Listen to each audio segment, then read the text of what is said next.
மற்றொரு தகவல், மசோதாக்களுக்கு எவ்வளவு நாட்கள் ஒப்புதல் வழங்காமல் வைத்திருக்க முடியும் என்று ஒன்றிய அரசுக்கு உச்சநீதிமன்றம் கேள்வி எழுப்பியிருக்கிறது. அண்மை தகவலாக பார்க்கிறோம். மசோதாக்களுக்கு எவ்வளவு நாட்கள் ஒப்புதல் அளிக்காமல் வைத்திருக்க முடியும் என்று ஒன்றிய அரசுக்கு உச்சநீதிமன்றம் கேள்வியை முன்வைத்திருக்கிறது.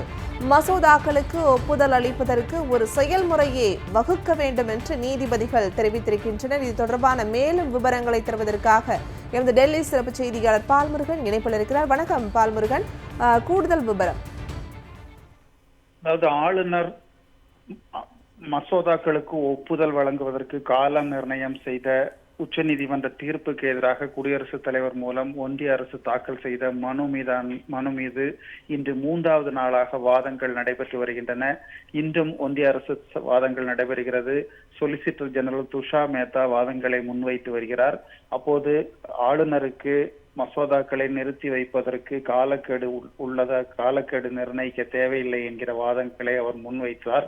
அப்போதுதான் உச்சநீதிமன்றமானது பல கேள்விகளை எழுப்பியது. குறிப்பாக மசோதாக்கள் மீது ஒப்புதல் வழங்காமல் எவ்வளவு நாட்களுக்கு தான் இந்த மசோதாக்களை ஒத்திவைக்க முடியும், மசோதாக்களை எத்தனை நாட்கள் இப்படி முட்டு சந்தில் வைத்திருக்க முடியும் என்கிற கேள்வியை நீதிபதிகள் எழுப்பினார்கள்.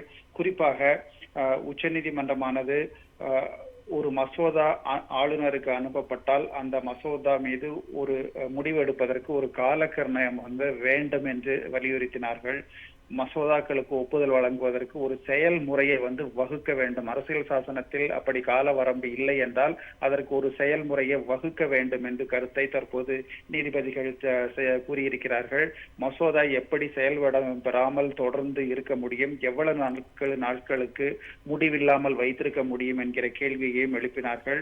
ஆளுநருடைய செயல்படாத தன்மைக்கு எதிராகத்தான் பல மாநிலங்கள் பல பிரச்சனைகளை முன்னிறுத்தி உச்சநீதிமன்றத்தில் வழக்கு தொடர்கின்றன என்பதையும் நீதிமன்றம் சுட்டிக்காட்டியது. அதனை ஆய்வு செய்வதற்கு நீதிமன்றத்திற்கு உரிய வரம்புகள் இருக்கிறது என்பதையும் நீதிமன்றம் சுட்டிக்காட்டினர். தவறு நடந்திருந்தால் தீர்வு காணப்பட வேண்டும் என்றும் நீதிபதிகள் சுட்டிக்காட்டியிருக்கிறார்கள். உச்சநீதிமன்றம் தான் அரசியல் அமைப்பின் பாதுகாவலர் என்பதையும் உச்சநீதிமன்றம் இன்று ஒன்றிய அரசு வழக்கறிஞரிடம் எடுத்து உரைத்து கூறியிருக்கிறது.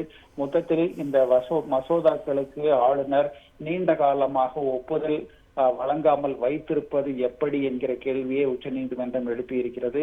இதற்கு கால நிர்ணயம் அரசியல் அமைப்பு இல்லை என்றால் அதற்கான ஒரு கால நிர்ணயம் வகுக்கப்பட வேண்டும் என்ற கருத்தையும் உச்சநீதிமன்றம் தற்போது கூறியிருக்கிறது.